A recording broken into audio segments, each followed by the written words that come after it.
పౌలు ఎఫెసీయులకు రాసిన పత్రిక. అపోస్తలుడైన పౌలు ఎఫెసీయులకు రాసిన పత్రిక 4వ అధ్యాయం 30వ వచనం. దేవుని పరిశుద్ధాత్మను దుఃఖపరచకుడి, విమోచన దినము వరకు ఆయన యందు మీరు ముద్రింపబడి ఉన్నారు. ఎప్పుడు దాకుంటాడు? విమోచన దినం అంటే మనం ఈ భూమి నుండి ఇప్పుడు మనము మన ఆత్మ విమోచించబడింది, మన జీవము భద్రపరచబడింది. ఎక్కడ? కొలసీ పత్రిక 3:3. క్రీస్తుతో కూడా దేవుని యందు భద్రపరచబడి ఉంది. 3:2 మనకెన్ని ఉన్నాయి? 3 ఉన్నాయి.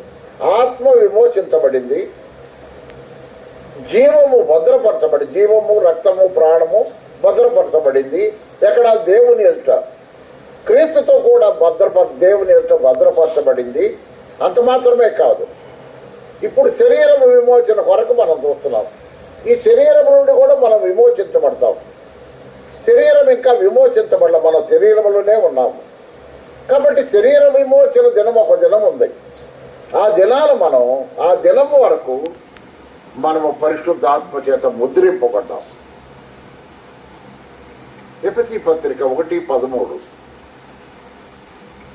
అపోస్తలుడైన పౌలు ఎఫెసీయులకు రాసిన పత్రిక 1వ అధ్యాయం 13వ వచనం. చదువమ్మా. మీరును సత్యవాక్యమును అనగా మీ రక్షణ సువార్తను విని క్రీస్తునందు విశ్వాసముంచి వాగ్దానము చేయబడిన ఆత్మ చేత ముద్రింపబడితిరి. అంటే యేసు ప్రభువునందు ఎప్పుడైతే విశ్వాసం ఉంచుతామో అప్పుడు పరిశుద్ధాత్మ చేత వాగ్దానం చేయబడిన పరిశుద్ధాత్మ మనకు దేవుడు వాగ్దానం చేశాడు. ఆ పరిశుద్ధాత్మ చేత మనము ముద్రింపబడ్డాం. అయ్యా అమ్మా, ఈ రాత్రి దేవుని వాక్యం ఎట్టు ఉండగా నీవు ముద్రింపబడ్డావు తెలుసా? ముద్రింపబడ్డావు అంటే భద్రపరచబడ్డా. పరిశుద్ధాత్మలో నువ్వు భద్రపరచబడ్డావు. ఇక నిన్నెవడు ముట్టుకోలేడు.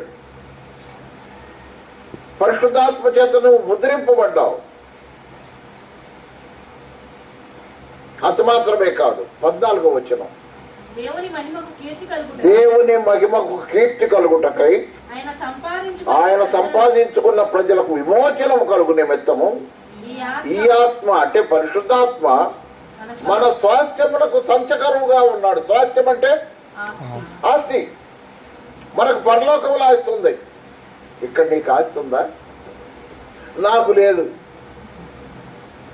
నాకు పొలము లేదు, అమ్మేశారు. ఇల్లు లేదు, వేరే వాళ్ళు ఉంటున్నారు, మందిరంలో ఉంటున్నారు. నాకు ఇక్కడేం లేదు. నాకు ఇక్కడేముంది? ఏ రోజు కాదు తినడానికి మాత్రం ఉంది. అది కూడా దేవుడే ఇస్తున్నాడు. ఏ రోజుకి ఆ రోజు తినడానికి ఉంది, దేవుడే ఇస్తున్నాడు. ఏమన్నాడు? మాకు ఇచ్చేది వాళ్ళకి. ఎవరైతే నీకు వండి పెట్టడం కావాల్సింది, చూడండి, ఎవరైతే నీకు వండి పెట్టే కదా కావాల్సింది, మాకు ఇచ్చేది వాళ్ళకి. నువ్వు చెప్పాల్సినంత పని లేదు లేరా మాకు. కాబట్టి తను పోషించు దేవుడు తన దాసుడిని పోషించలేడా? కెరువుతూ వాగు దగ్గర కాకోలముల చేత. కాకులు అంటానికి నేను ఇష్టపడను. ఎందుకని? ఈ కాకోలములు అంటే సంస్కృతంలో మాట. అది కాకులు అనేది మన తెలుగు భాషలో మన ఊరికి చెప్పు. కానీ కాకుల చేత ఎలియాలు పోషించిన దేవుడు. ఏం ఆహారం? రొట్టె, మాంసం. వెజిటేరియన్ దేవుడు చెప్పేది. దేవుడు వెజిటేరియన్ కాదు, నాన్ వెజిటేరియన్. ఎవరికి? ప్రవక్తకి. ఎక్కడున్నాడు? కెరువుతో వాగు దగ్గర ఉన్నాడు. సహోదరులారా, ఆ తర్వాత సారేపత్తు విధవరాల దగ్గరకి. అలాగా తన దాసులను పోషించే దేవుడు. సేవకుడా నీ భాగ్యమెంత గొప్పది, సేవ చేయు నీ బ్రతుకు ధన్యమైనది. ఎందుకంటే చేసే సేవ ఎవరిది? ప్రభుది. ఎవరిదండి? దేవుంది. కాబట్టి చూడండి 16 వచనం, నేను తండ్రిని వేడుకొందును మీ యొద్ద ఎల్లప్పుడూ ఉండుటకై. 14, 16 మీ ఎల్లప్పుడూ ఉండుటకై ఆయన వేరొక ఆదరణకర్తను, అంటే యేసు ప్రభుకు ఆదరణకర్త, పరిశుద్ధాత్ముడి వేరొక ఆదరణకర్త, అంటే ఇంకొక ఆదరణకర్తను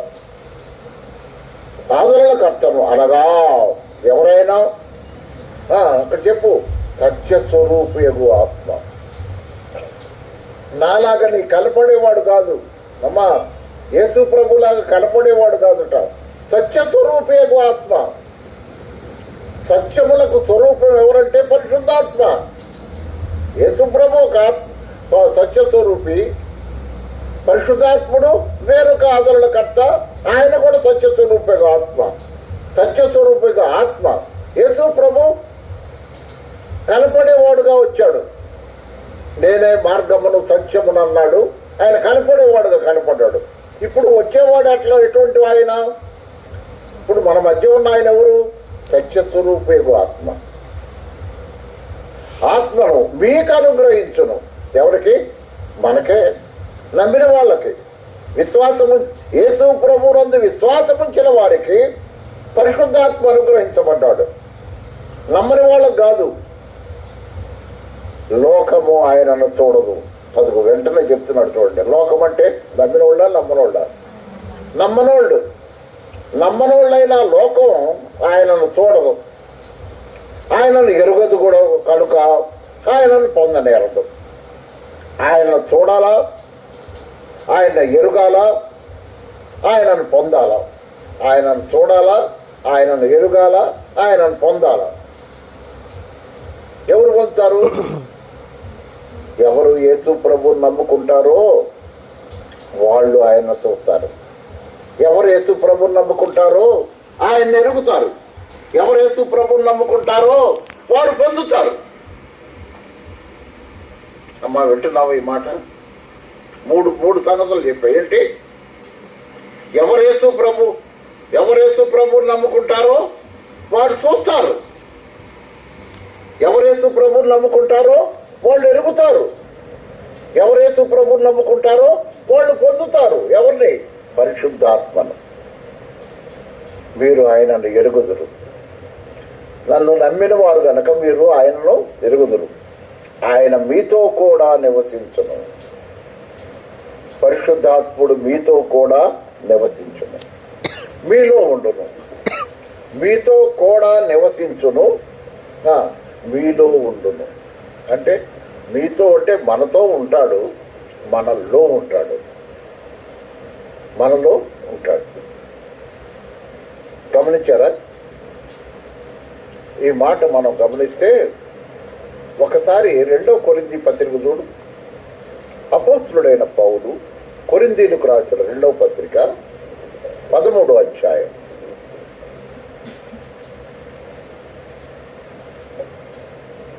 5వ వచనం చదవండి. విశ్వాసము గలవారై ఉన్నారో లేదో మిమ్మల్ని మీరే శోధించుకొని చూచుకొనుడి, మిమ్మల్ని మీరే పరీక్షించుకొని మీరు భ్రష్టులు కాని ఎడల యేసుక్రీస్తు మీలో ఉన్నాడని మిమ్మల్ని గూర్చి మీరే ఎరుగరా? యేసుక్రీస్తు ఎలాగున్నాడు? యేసుక్రీస్తు ఎలాగున్నాడు? ఆత్మ. ఆయన ఆత్మ. యేసుక్రీస్తు ఆత్మ ఎవరు? పరిశుద్ధాత్మ. చాలా చోట్ల మాట ఉంది. యేసు ప్రభు మనలో ఆత్మగా ఉన్నాడు. ఇదివరకు శరీరంతో వచ్చాడు, ఇప్పుడు ఆత్మగా మనతో ఉంటున్నాడు. మిమ్మల్ని అనాథలుగా విడుదను. అనాథలంటే దిక్కులేనివాడు కదా. అనాథలంటే దిక్కులేనివాడు. నేను మిమ్మల్ని అనాథలుగా విడవను. నన్ను నమ్ముకున్న వాళ్ళను నేను అనాథలుగా విడవను. మీ యొద్దకు వస్తును, మళ్ళీ వస్తాను నేను. వస్తును. కొంతకాలమైన తరువాత లోకము మరి నన్ను ఎన్నడూ చూడదు. ఎప్పుడు? కొంతకాలం అంటే ఇప్పటి నుంచి నేను గెచ్చమనే వనానికి వెళ్తాను. గెచ్చమనే వనాన్ని నుంచి సిలువకు వెళ్తాను. సిలువకి వెళ్ళిన తర్వాత ఇక నేను లోకానికి కనపడ్డాను.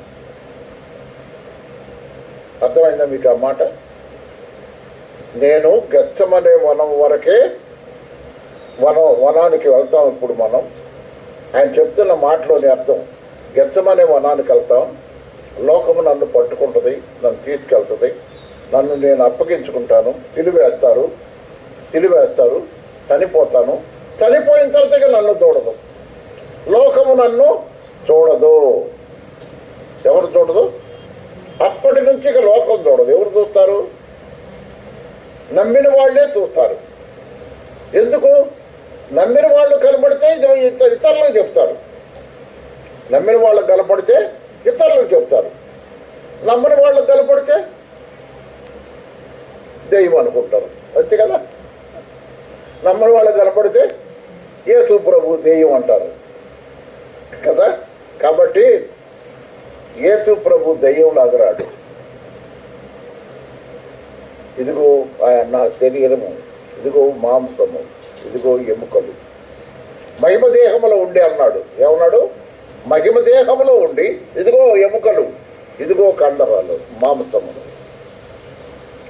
అమ్మా వింటున్నారా? ఇదిగో మాంసము, ఎముకలు, ఈ రెండూ ఉన్నాయి నాకు. కానీ ఏమి లేదు, ఏం లేదు. చెప్పండి, ఏం లేదు. మనలో ఇప్పుడున్నది యేసు ప్రభులో అప్పుడు లేనిది, ఇప్పుడు లేనిది ఏంటి? చెప్పండి.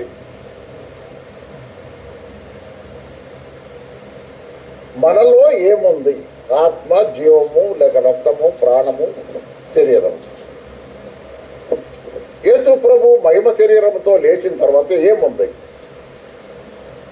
ఆత్మ ఉంది కదా. ఆత్మ ఉంది. తర్వాత శరీరం ఉంది, మహిమ శరీరం, ఎముకలున్నాయి, కండరాలున్నాయి. కానీ లేనిదేది రక్తం, జీవం, రక్తం, ప్రాణం. ఆయనే జీవమై ఉన్నాడు, ఆయనలో రక్తం ఉండదు. రక్తం అవసరం లేదు ఆయనకి. తన రక్తముతో పరిశుద్ధ స్థలములో ప్రవేశించాడు. ఇక ఆయనకు రక్తముతో పని లేదు. తన రక్తాన్ని మన రక్తం కొరకు చిందించాడు. మనల్ని విమోచించడానికి తన రక్తాన్ని చిందించాడు. ఇక రక్తముతో పని లేదు. సహోదరులారా, సహోదరులారా, మిమ్మల్ని అనాథలుగా మీ కొంతకాలం అయిన తర్వాత లోకం వల్ల ఎన్నడను చూడదు, అయితే మీరు నన్ను చూతురు. యేసు ప్రభువును ఇక లోకంలో ఎవరు చూడరు అన్న మాట ఎందుకన్నాడు? ఏమండి, చివరిగా ఎవరు చూశారా ఆయన్ని?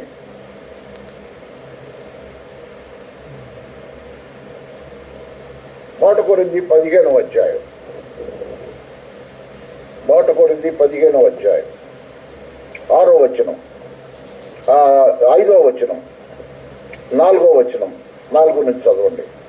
లేఖనముల ప్రకారము 3వ దినముల లేపబడిను, ఆయన కేఫాకును 12 కొరుకుని కనబడెను. అటు పిమ్మట ఏ 100కి ఎక్కువైన సహోదరులకు ఒక సమయం మధ్య కనబడెను. వీరిలో అనేకులు ఇప్పటివరకు నిలిచి ఉన్నారు, కొందరు నిద్రించారు. తరువాత ఆయన యాకోబుకును అటు తరువాత అపోస్తులకును కనబడెను. అందరికీ కడపట అకాలమందు పుట్టినట్టున్న నాకు కనబడెను. చూడండి, కనబడింది నమ్మినోళ్ళక నమ్మనోళ్ళక? నమ్మిన వాళ్ళకి. నమ్మినోళ్ళకే కనపడ్డాడు, నమ్మనోళ్ళకే కనపడలా. అదే అన్నాడు. ఎందుకని వాళ్ళకి కనపడ్డం? వాళ్ళు నమ్మలేదు కాబట్టి. అయితే మీరు నన్ను చూతురు, కొంతకాలమైన తర్వాత లోకము నన్ను మరి ఎన్నడూ నువ్వు చూడవు, లోకానికి మాత్రమే కనపడ్డాడు ఆయన. అయితే మీరు నన్ను చూతురు. ఎక్కడ కనపడతాడు తెలుసా? లోకానికి ఎక్కడ కనపడతాడు? ధవళ సింహాసనం మీద. ఎక్కడ? ధవళ సింహాసనం మీద కనపడతాడు. అక్కడ తప్ప లోకంలో వాళ్ళకి ఎవరికి కనపడ్డావు. అప్పుడు కనపడతాడు. అప్పుడు అనుకుంటారు యేసు ప్రభుని గురించి. అప్పుడు లోకం తెలుసుకుంటుంది. తెలుసుకొని ప్రయోజనం ఏముంది? నరకాన్ని ఇవ్వబోతా. నేను బ్రతుకుతున్నాను కనుక మీరు బ్రతుకుతున్నారు. నేను నా తండ్రి యందును మీరు నా యందును నేను మీ యందును ఉన్నామని ఆ దినమున మీరు ఎరుగుదురు. ఏ దినమున? ఒక దినము రాబోతుంది. ఆ దినమున నేను నా తండ్రి యందును మీరు నా యందును నేను మీ యందును ఉన్నామని ఆ దినమున మీరు ఎరుగుదురు. ఒక దినము రాబోతుంది. ఆ దినాలు మీరు ఎరుగుతారు. ప్రభు మనలోనే ఉన్నాడుగా. హేమలతో ఇంటికాడ కూర్చుంటే మన మధ్య ఉన్నాడుగా. కానీ మనకు తెలియదు. మన కంటికి కనపడ్డం. మహిమ దేహం అవసరమైతే కనపడతాడు. కాబట్టి ఆ దినమందు మీరు ఎరుగుతారు. నా ఆజ్ఞలను అంగీకరించి వాని గైకొను వాడే నన్ను ప్రేమించువాడు. ఆయన చెప్పిన ఆజ్ఞలేంటి? మారు మనసు పొందాలా, బాప్తీసం తీసుకోవాలా, ఆరాధన చెయ్యాలా, ఆయన్ను జ్ఞాపకం చేసుకోవాలా, అంత మాత్రమే కాదు ఆయనను మహిమపరుస్తూ కానుకలు సమర్పించాలా, ఆయనకు సాక్షిగా జీవించాలా, నశించిపోతున్న ఆత్మల భారము కలిగి పనిచేయాలి. నువ్వు నమ్ముకుని ఎన్ని సంవత్సరాలైంది? ఎవరికైనా యేసు ప్రభువుని గురించి ఒక్క మాటను చెప్పావా? నమ్మనోళ్ళకి ఒక్క మాట.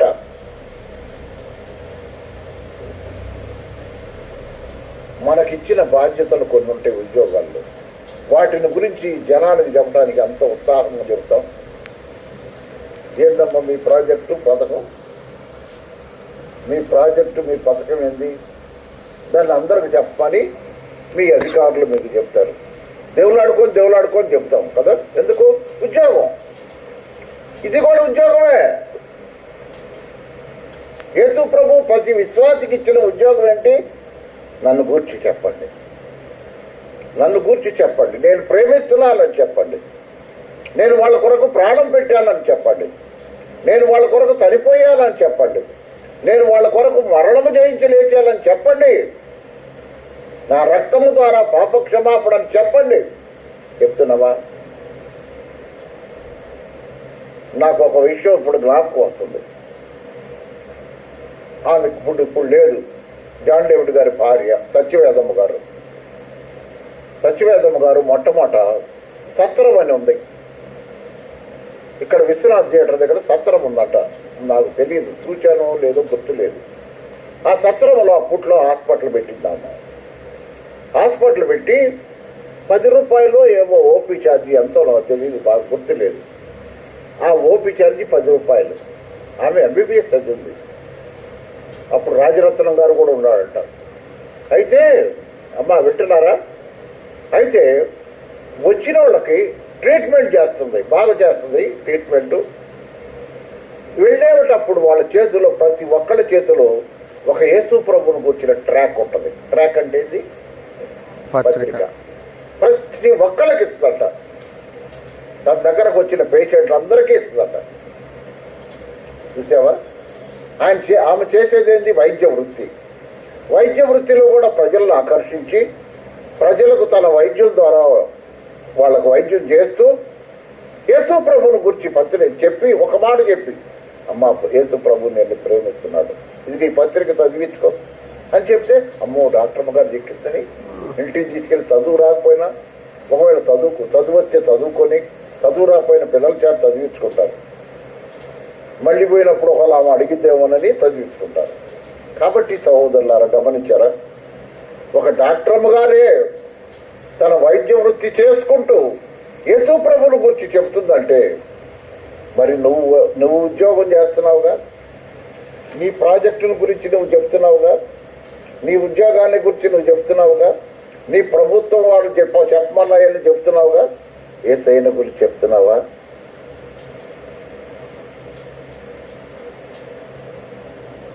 గైకొను వాడే నన్ను ప్రేమించేవాడు, నన్ను ప్రేమించేవాడు నా తండ్రి వల్ల నా ప్రేమింపబడను. యేసు ప్రభువును ప్రేమిస్తే ఆయన గురించి చెప్తావు. నువ్వు యేసు ప్రభువును ప్రేమిస్తే తండ్రి నిన్ను ప్రేమిస్తాడు. నువ్వు వాణ్ణి ప్రేమిస్తాను. నన్ను ప్రేమిస్తే నేను వాణ్ణి ప్రేమిస్తాను. వానికి నన్ను ప్రత్యక్షపరచుకుందును. తను తాను ప్రత్యక్షపరచుకోవటం అంటే తను తాను తన క్రియల ద్వారా, మన జీవితాల్లో తన క్రియల ద్వారా తను తాను మనకు ప్రత్యక్షపరుచుకుంటాడు. అది దేవుడు తప్ప ఎవరూ చేయరండి అంటే అర్జుడు అటువంటి కార్యాలు మన జీవితాల్లో చేస్తాడు. గమనించావా? ఒక్కొక్కసారి మనకి మానవాతీతమైన పరిస్థితులు వస్తాయి. అంటే మానవుడు ఎవడు, డాక్టర్ ఎవరూ చేయలేని పరిస్థితులు వస్తాయి. ఆ పరిస్థితుల్లో ఆ వ్యాధిని ఏం చేయాలంటే నువ్వు యేసు ప్రభువును ప్రేమిస్తే ఆయన తప్పక నీకు స్వస్థపరుస్తాడు. డాక్టర్లు అయిపోయింది, ఈ అమ్మాయి బతకదు, లేదా ఈ అమ్మాయి బతకడు అని అన్న డాక్టర్లు చేతులు ఎత్తేస్తే ఆయన బతికిస్తాడు. తను తాను ప్రత్యక్షపరచుకుంటాడు. నేను ఉన్నాను బిడ్డ నీకు అని తను తాను ప్రత్యక్షపరచుకుంటాడు. 22వ వచనం, ఇస్కరియోతు కాని యోధ, ప్రభువా నీవు లోకమునకు కాక మాకు మాత్రమే నిన్ను నీవు ప్రత్యక్షపరుటకు ఏమి సంభవించను? అబ్బో, వీళ్ళేం తక్కువ కాదు శిష్యులు కదా, శిష్యులు తక్కువ కాదు. మాకే ఎందుకు నువ్వు బయలుపరచుకున్నా, లోకానికి ఎందుకు కనపడవు అంటున్నారు కదా. ఇస్కరియోతు కాని యోధ అంటే ఇంకొక యోధ ఉన్నాడు. ప్రభువా నీవు లోకమునకు కాక మాకు మాత్రమే నిన్ను నీవు ప్రత్యక్షపరుటకు ఏమి సంభవించను అని అడుగగా యేసు, ఒకడు నన్ను ప్రేమించువాడైతే నా మాట కైకొంటాడు. ఎందుకంటే నన్ను ప్రేమించిన వారికే నేను బయలుపరుచుకుంటా. నన్ను ప్రేమించేవాడైతే నా మాటలు కైకొంటాడు. అప్పుడు నా తండ్రి వాడిని ప్రేమిస్తాడు. మేము వాని యొద్దకు వచ్చి వాని యొద్ద నివాసము చేస్తాం. కాబట్టి ప్రేమించిన వాళ్ళకి నేను కనపడతానా? ప్రేమించిన వాళ్ళకి కనపడను. నన్ను ప్రేమించే వాళ్ళకే కనపడతాను. వాని యొద్దకు వచ్చి వాని యొద్ద నివాసము చేస్తాము. నివాసం అంటే ఉంటాడు, నీలో ఉంటాడు, నీతో ఉంటాడు. నీవు ఎక్కడ ఉంటే అక్కడ ఉంటాడు. నిన్ను ఏ మాత్రమును విడువను, నిన్ను ఎన్నడును ఎడబాయనని ఆయనే చెప్పాను కదా. ఇదిగో నా అరచేతులలోనే నిన్ను చెక్కుకొని ఉన్నాను. ఆయనకి ఎంత దగ్గరగా ఉన్నామో తెలుసా? సహోదరి సహోదరుడా, యేసు ప్రభు నీకు ఎంత దగ్గరగా ఉన్నాడు నీకు తెలుసా? ఆ అనుభవం కలిగి జీవించు. దావీదు అంటాడు, ఆయన నా కుడి పార్శ్వమున ఉన్నాడు. ఏమంటాడు? నా కుడి పార్శ్వమున ఉన్నాడు. మేము వాని యొద్దకు వచ్చి వారి యొద్ద నివాసం చేస్తున్నాం. 24, నన్ను ప్రేమింపనివాడు నా మాటలు గైకొనడు. నన్ను ప్రేమింపనివాడు నా మాటలు గైకొనడు అంటే లోకానికి ఎందుకు కనపట్లేదని నువ్వు అడిగావు కదా. నన్ను ప్రేమించని వాళ్ళు నా మాటలు గైకొనరు.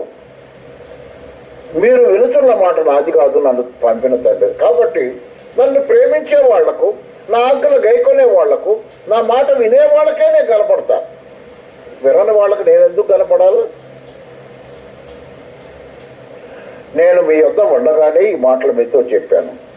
ఇప్పుడు మళ్ళీ పరిశుద్ధాత్మను గురించి చెప్తున్నాడు. 26వ వచనం, ఆదరణకర్త అనగా తండ్రి నా నామమున పంపబోవు పరిశుద్ధాత్మ. పరిశుద్ధాత్ముడు ఎవరు? యేసు ఆత్మ. నా నామమున పంపబోవు పరిశుద్ధాత్మ సమస్తమును మీకు బోధించి నేను మీతో చెప్పిన సంగతులన్నిటినీ మీకు జ్ఞాపకం చేశాడు.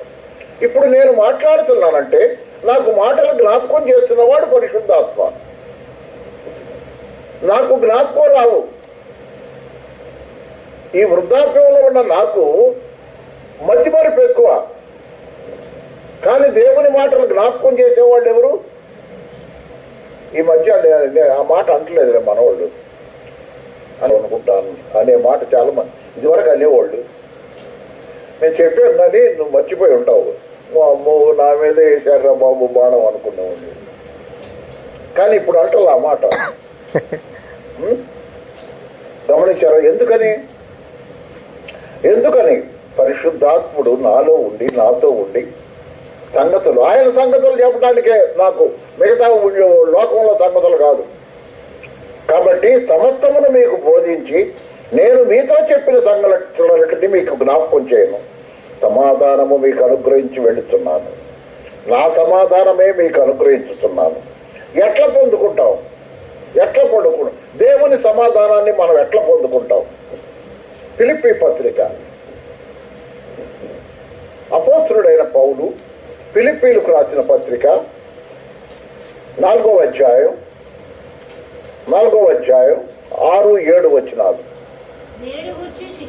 దేనిని గూర్చి చింతపడకుడు గాని ప్రతి విషయములోను ప్రార్థన విజ్ఞాపనముల చేత కృతజ్ఞత పూర్వకముగా మీ విన్నపములు దేవునికి తెలియజేయండి. అప్పుడు ఎప్పుడు మీరు ప్రతి విషయాన్ని కూడా ప్రార్థన విజ్ఞాపన ద్వారా కృతజ్ఞతాపూర్వకముగా మీ విన్నపములు దేవునికి తెలియజేస్తే అప్పుడు సమస్త జ్ఞానములకు మించిన దేవుని సమాధానము యేసుక్రీస్తు వలన, ఆయన లేకుండా రాదు, యేసుక్రీస్తు వలన మీ హృదయములకును మీ తలంపులకును కావలే ఉంటది. ఎంత తొందరలో వచ్చినా నిమ్మకు నీరెత్తినట్టుంటాం. ఏ కొండ విరిగి పడుతుంది, పండై ప్రభు ఉన్నాడుగా,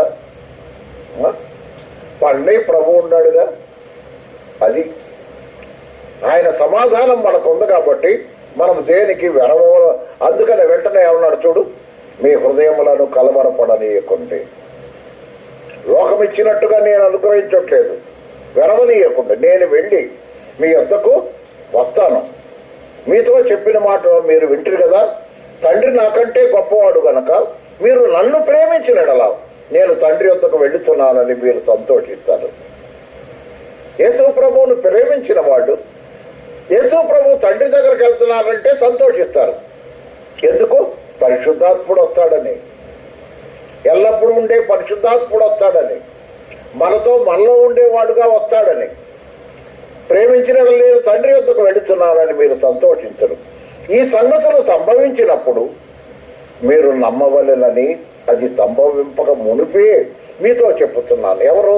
నమ్మిన వాళ్ళతో. అవి జరగమునిపే నేను చెప్తున్నా, పరిశుద్ధాత్ముడు రాకమునిపే చెప్తున్నా. ఇక్కడ మీతో విస్తరించి మాట్లాడను. ఎందుకని? ఈ లోకాధికారి వస్తున్నాడు. ఎవరాడు? యేసు ప్రభు మేడగదిలో శిష్యులతో మాట్లాడుతుండగా సైతానుడు వస్తున్నాడంట. ఎవరు వస్తున్నారు? వాడి కదలికలు ప్రభువుకు తెలుసు. వాడి కదలికలన్నీ ఆయన గమనిస్తూ ఉంటాడు. వాడు ఏ విధంగా కదలికలో వాడు వస్తాడో ఆయనకు తెలుసు. ఆ విధముగా ఈ లోకాధికారి వస్తున్నాడు. వానితో నాకు సంబంధం, వానికి సంబంధం ఏమీ లేదు.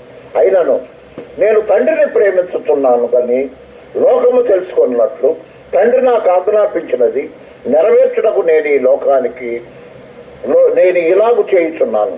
ఏంటది చెప్పు? నేను తండ్రిని ప్రేమించుతున్నానని లోకం తెలుసుకునేటట్టుగా తండ్రి నాకు ఆజ్ఞాపించినది నెరవేర్చుటకు నేను ఇలాగు చేయుచున్నాను. ఏంటి తండ్రి ఆజ్ఞాపించింది? లోక పాపముల కొరకై సిలువలో బలి కావటం. లోక పాపములకై సిలువలో బలి కావటమే తండ్రి నాకు ఆజ్ఞాపించింది. అది నెరవేర్చుటకు నేను ఎలాగ చేయుచున్నాను. రండి ఇక్కడి నుంచి వెళదాము అని మళ్ళీ 2 అధ్యాయాలు మాట్లాడాడు. సహోదరులారా, ప్రభు అయిన యేసుక్రీస్తు వారు మేడగదిలో ఎన్ని సంగతులు చెప్తున్నాడు. ఎందుకంటే ఇక ఆ తర్వాత ఆయనకి చెప్పడానికి అవకాశం లేదు. అందుకనే ఒక్కసారి శిష్యులకు అవన్నీ చెప్తున్నాడు. అయ్యా అమ్మా, ఇన్ని సంగతులు విన్నాం కదా, మనతో పరిశుద్ధాత్ముడు ఉన్నాడన్న సంగతి అవగాహన అనుభవం నీలో ఉందా? ఒకసారి ఆలోచించు. ఇప్పుడైనా మనతో పరిశుద్ధాత్ముడు ఉన్నాడని మనం అవగాహన కలిగి ఉందా? సహాయం చేస్తాడు. ప్రార్థన చేసుకుందాం. పరిశుద్ధుడా, ప్రేమగల తండ్రి, ఇంతవరకు నీ వాక్యము ద్వారా మాతో మాట్లాడావు. అయ్యా, నేను అల్పుడు నశక్తుడను, నా వలనేమీ కాదు. నీవే నీ ఆత్మ ద్వారా నీ ప్రజలమైన మమ్మల్ని దర్శించావు. నీకు స్తోత్రం నాయన. లోకమున కాదు, మాకే బయలుపరుచుకున్నావు. మాతో ఎల్లప్పుడూ ఉండుటకు పరిశుద్ధాత్మను మాకు అనుగ్రహించినందుకు నీకు స్తోత్రం. పరిశుద్ధాత్ముడుగా మాతో ఉన్నందుకు నీకు స్తోత్రం. ఘనత, మహిమ, ప్రభావాలు నీకే ఆరోపిస్తూ ప్రేమతో చేర్చుకున్న నీ దాసురాలు ఆరోగ్యం చక్కపరచండి. రవిని ఆత్మీయంగా బలపరచండి నాయన. విజయేంద్రరావు, రజని వారి నాయన బిడ్డల కొరకు, దివ్య జోన్స్ కొరకు ప్రార్థన చేస్తున్నాం. సహాయం చేయండి. అలాగే ఇస్సాకు, రమ్య వాళ్ళ బిడ్డల కొరకు ప్రార్థన చేస్తున్నాం. సహాయం చేయమని నీ కరుణా హస్తాలకు అప్పగించుకుంటూ నీ నామమున మాకు ఇచ్చిన ఆతిథ్యాన్ని బట్టి నా ప్రభు నిదాసురాలను దీవించి ఆశీర్వదించి బలపరచమని ఘనత, మహిమ, ప్రభావాలు నీకే ఆరోపిస్తూ యేసు ప్రభు మహిమ గల నామమున స్తోత్రం చెల్లించి ప్రార్థన చేసి వెళుతున్నాం తండ్రి. ఆమేన్. అందరికీ వందనాలు. వందనాలు.